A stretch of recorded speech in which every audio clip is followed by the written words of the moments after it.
Okay, let's talk about Love, which is the name of a Celine Dion album that I did not mean to say. Anyway, love is something that is very much on the minds of many of us. It's something that we all experience in some way, shape, or form, and we usually just kind of think about it as a feeling. We don't psychologically break it down, or maybe you do. I don't know. If you do, you'll love this module because we kind of scientifically come at love through a very popular theory, and then we give you some suggestions on how to make love last. Again, disclaimer, just because you know these things does not mean you will become a master of love of any kind. Again, life is very complicated, and this is just one theory, but you might find it useful in classifying the types of love you have. If you like to classify love, I don't know, I kind of do. But hopefully you definitely find it useful in maintaining some of those relationships. So let's talk about this theory of love. I love this theory of love. It's Robert Sternberg's triangular theory of love. I love putting things in order, especially things like love that are often difficult to do. So Sternberg identifies 3 components of love that you'll want to know the difference between. Now, people miss this all the time because in our everyday language, we kind of use these words interchangeably, but Sternberg says they are 3 very different things. So let's start with intimacy. Now, intimacy, kind of again in our everyday language, might mean one thing, but Sternberg says intimacy refers to emotional closeness that you have. So those positive feelings of affection, those positive feelings of support. Intimacy refers to emotional closeness, how well you know someone, how intimate you are with your feelings with them. Passion is the component that refers to kind of the more physical aspects, the sexual feelings that you have, the intense, sexual positive feelings that you have. Also, the intense negative emotions that you might have towards the person too. Sometimes we're just as passionately angry with someone, and that can be reflective of love, because if they didn't matter to us, we wouldn't feel so strongly about them. So, again, intimacy is kind of that emotional attachment, how well you know each other. Passion is kind of that physical, kind of guttural, physical, sexual experience that you have with someone, either positive or negative. Commitment is the component that involves deciding that you will maintain this relationship together. So you have intimacy, passion, and commitment, but there are lots of different types of love. One type of love has all of those, one type has none of those, and then there are lots of types of love that have 1 or 2 of those. So this is kind of tricky. You really want to practice this with the practice questions and really get down the different types of love. There's 8 types of love I'll tell you about, and you'll want to know what components they have as well. So the first type of love is non-love. This is no components, so that's pretty easy to remember. No intimacy, no passion, no commitment.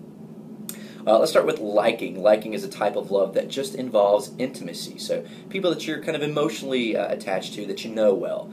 That might be someone that you like. I like a lot of my friends. I know who they are, but that's as far as our relationship goes. So that is liking.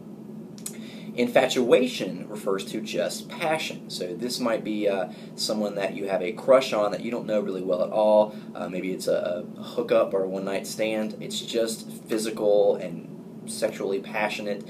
There's no real closeness with each other. You don't really know each other well. You're not committed to each other. It's just about the passion.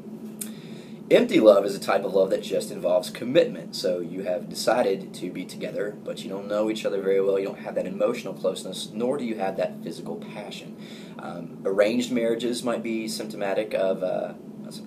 representative of empty love, but also some relationships that have been together for a long time can develop into empty love. In other words, you've lost the passion and the intimacy, and all you have left is the fact that you decided to be together. By the way, we're not passing judgment on any of these types of love because different people want and value different things. I'm just telling you what they are, according to Sternberg. Let's talk about romantic love. This might be reserved for someone that you're dating, someone that you have a relationship with. You have that physical, sexual connection of passion, and you also have that emotional closeness with them too. So you have intimacy and passion. That is romantic love.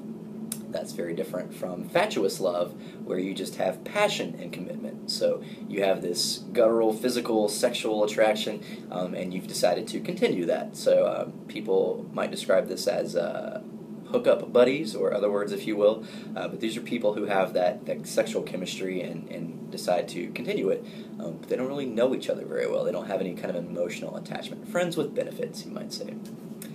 Next we have companionate love. This is when you have the emotional closeness with someone and you have a commitment to that relationship. So this can often represent best friends that you love, or people that you're not sexually engaged with, but that you do have deep feelings for.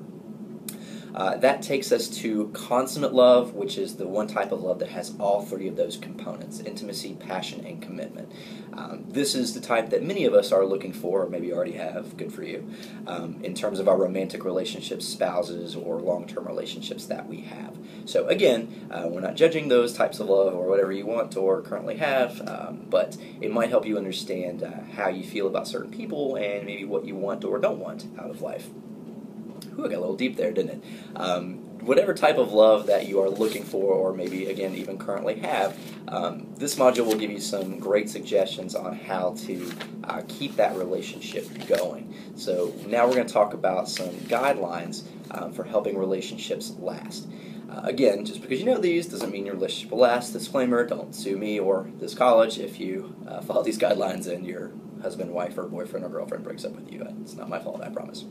All right, first suggestion is to take plenty of time to get to know the person. Again, intimacy is that emotional connection you have when you get to know someone, and if passion develops before you have that intimacy, you might find yourself feeling very strongly about someone that you don't know at all, and that can lead to all kinds of horrible scenarios that you may or may not have experienced.